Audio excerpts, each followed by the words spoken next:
Bir kuni notanish raqamdan qo'ng'iroq bo'ldi. Aka deyaptilar, BYD mashina olganmiz, o'shani uylariga borib zaryadkasi o'rnatib bering dedilar. Xarajatlari haqida hech narsa demang, nech pul bo'lsa men o'zim to'layman dedilar. Xo'p dedim. Endi manzil almashish uchun Telegram orqali gaplashishimiz kerak edi. Gaplashavimizda beyonim, bundoq qarasam, o'zi kim ekan bu odam deb minglab biznesmenlarning ustozi Alisher Isayev. To'g'risi men u insonni ijtimoiy tarmoqdan kuzatganman, ko'rganman, ba'zi bir joylarda ilm olganman-da, lekin bir kun kelib menga qo'ng'iroq qiladilar deb hech o'ylamagan ekanman. Bordik, o'rnatib berdik, hammasi chiroyli, zo'r bo'ldi. Ish bitgandan keyin qo'ng'iroq qildim, aka dedim, ish bitdi dedim. Bo'ldi, sizga qo'ng'iroq qilishadi, pulni aytgan joyingizga yetkazadi odamlarim dedilar. Pulni qabul qilib oldim va o'sha joyda menga juda ham katta ilm bo'ldi-da. Birinchi navbatda bu inson haqiqiy biznesmenligiga ishonch hosil qildim.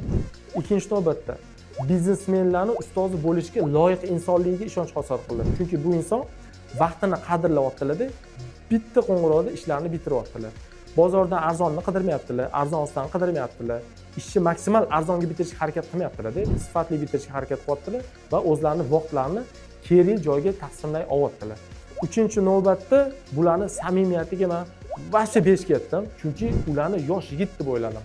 Minglab biznesmenlarning ustozi bo'lgan inson bu darajada kamtar bo'lish uchun bilmadim qanaqa tarbiya olish kerak. Videodan xulosa shundaki, ustoz bo'lishcha ham arziydigan holatlari bo'lar ekan, arzimaydigan holatlari bo'lar ekan. Agar qaysidir ustozga bormoqchi bo'lsangiz, uni xulq-atvori shunga moyil bo'lmasa, ya'ni sizlar ibrat oladigan holatda bo'lmasa, bu insondan uzoqlashish kerak. Undan yaxshi narsa o'rganish qiyin. Ustachilik sohasida ham yoki doktorlik sohasi deysizlarmi, o'qituvchilik sohasi ham qaysi soha bo'lishidan qat'iy nazar, o'sha ustozni xulq-atvori shunga mos kelmasa, hech narsa o'rganishga hojat yo'q.